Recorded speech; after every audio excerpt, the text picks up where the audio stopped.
Mirage moment.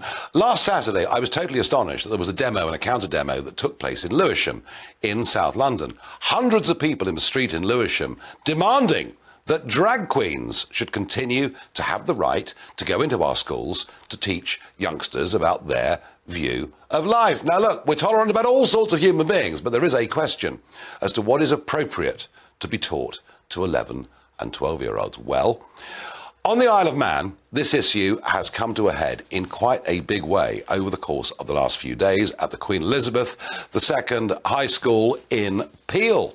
And a drag queen appeared there and spoke to 11 and 12-year-olds. And it now seems that parents are standing up and saying they are not prepared to put up with this. Let's find out more by going now straight to the Isle of Man. And I'm going to be joined by Matthew Cheetham, who is a parent at the QE2 school, and I'm going to be joined by Eliza Cox, Vice Chair of the Maroon, if I pronounce that correctly, Commissioners, a form of local government on the island. Good evening to both of you. Thank you for coming on the programme. We really want a proper explanation of this, and I'm keen to start, Matthew, with you. You had a child that was put in front of this drag queen. What happened that's offended you? I think it's the fact that they've gone in without the parents being asked, is it okay? This is what we're teaching. This is on or off the curriculum. We're still unsure. And then for a child to basically say, look, there's two genders. And that's what my mum and dad have told me. And then basically to be removed from the class by the teacher as being seen to be as offensive towards the drag queen, which I think everybody agrees it's not right at all. They're quick to say we offend them, but then when they clearly have offended the adults and the children, it seems they get punished for this. Where we're trying to bring up a level of trust with the children, it's not there. I mean, that's astonishing. For a child of that age to be thrown out of a class for saying, Mum and Dad have taught me there are two genders. And I understand the drag queen taught these children that there are 73 different genders, which I think at 11 years old must be somewhat confusing.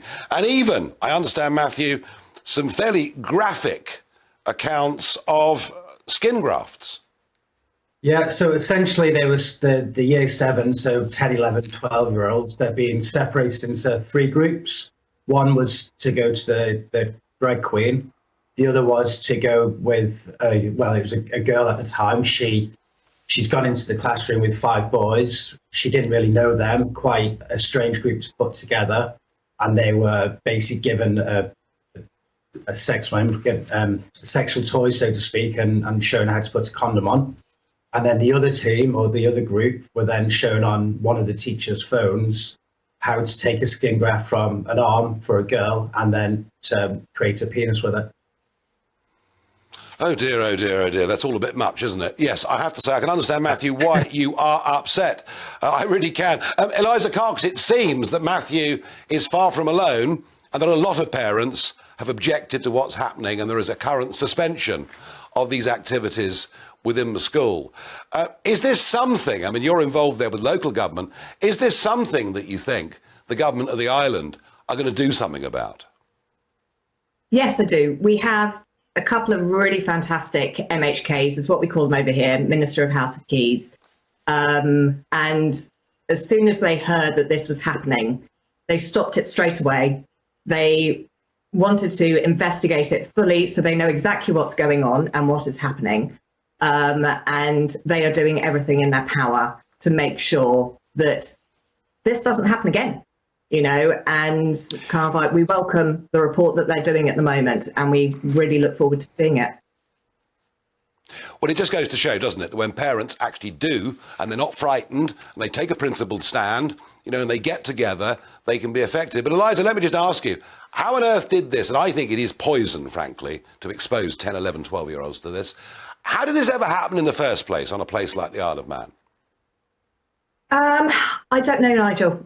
This is what the independent review will find out for us, how this actually happened. You know, there was obviously miscommunication along the line, and the independent review will obviously open that up and let us know what happened.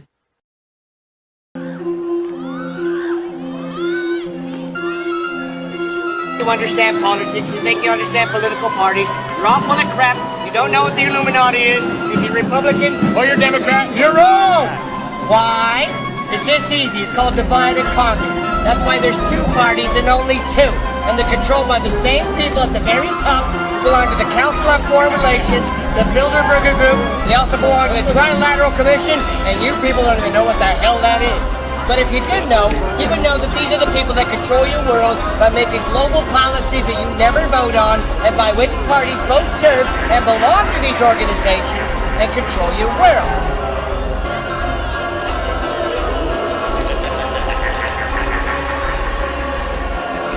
Float down here, and you will too.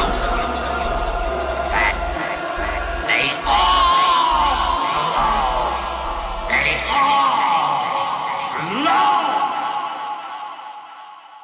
Now, here's how it works. Really easy. Divide and conquer can only work if the people that are divided are not aware of the falsely created division. If you're not aware of it, then it works. If you know about it, then it don't work no more. If you have socialism without capitalism, it becomes communism. If you have capitalism without socialism, it becomes fascism. And it's just that easy. I love you. That's all you need to know. That's why Masonic symbols are all over your freaking money. But you don't pay any attention. Ridiculous.